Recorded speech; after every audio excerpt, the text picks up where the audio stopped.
Welcome to Everything Currency. Today, I want to talk to you guys about this strange, interesting subject that's going on right now in crypto and the NFT space about does an NFT have to be on a blockchain? So right now, I am in nature. Oh, I thought that was a big spider.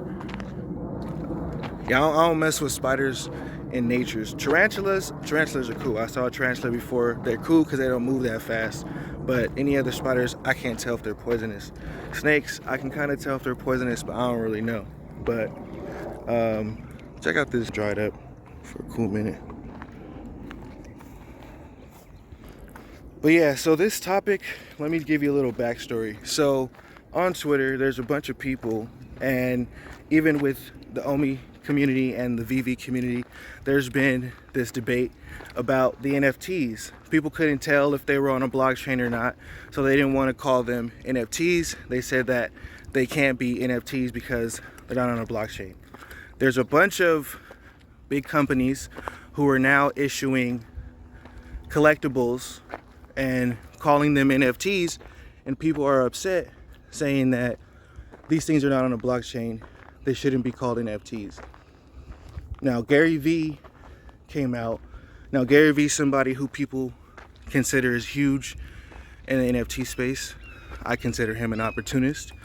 Very smart man. My bad, y'all. I had to slow down with my talking real quick because come up that little way real quick, and I still got to go up all that ways, but I wanted to show you guys this view right over here. But like I just said, I'm watching for snakes and spiders, oh, and barbed wire.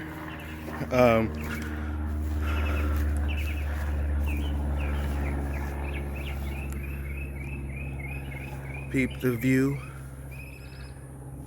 I'm having trouble with my knee, so I'm not gonna go too much higher.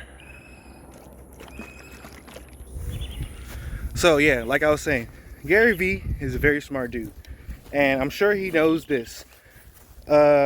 And that was my opinion. But the fact of the matter is this: a NFT is a non-fungible token, which means it has to be issued on a token platform. Actually, it has to be issued on a token platform.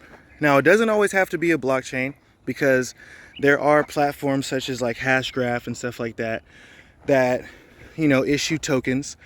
So that's not like a 100% thing that you like have to have, but for sure, if you're gonna call it an NFT, it has to be issued on a token issuance platform. It has to be a token because they're non-fungible tokens.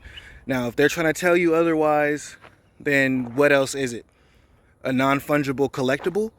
It could be issued on some platform that's not a token issuance platform, and that's fine because collectibles do what they do. Collectibles have their purpose. People love to collect things that they love. They like to collect their favorite brands, so nothing against digital collectibles as only digital collectibles, but a non-fungible token, and not even in my opinion, just in real life, it has to be issued on a token issuance platform because it is a non-fungible token.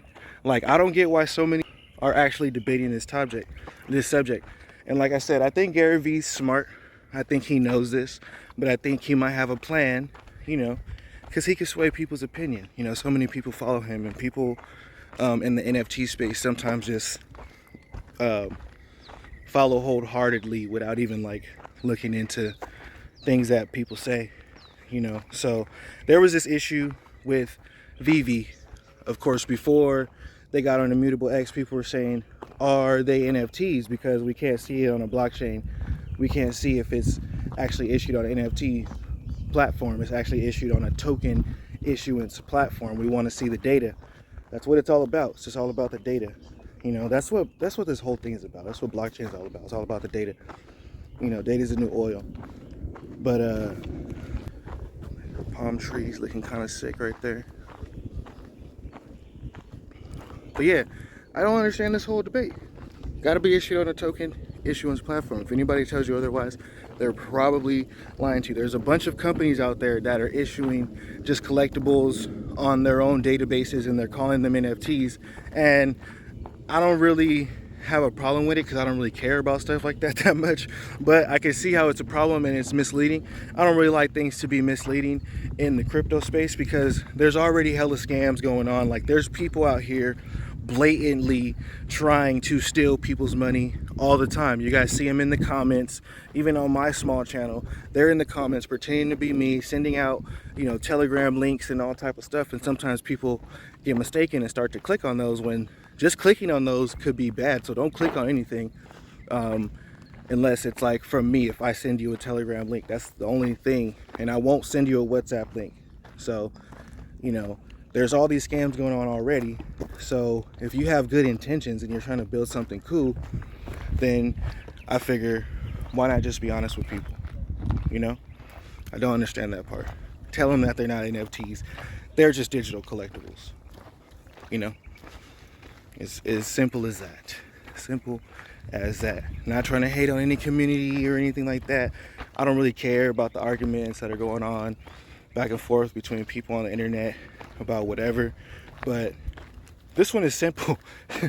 It gotta be a token to be an NFT, to be a non-fungible token. It gotta be a token. Why is this so hard? Let me know what you guys think in the comment box. Now, I always like to be corrected. So if there's a way that a token can be a token without being a token, let me know in the comment box on that one. And, I'll be amazed if you change my mind. But, hey, I'm always open-minded, so let me know. Anyway, like the video, subscribe to the channel if you're not subscribed to the channel. Till next time, peace.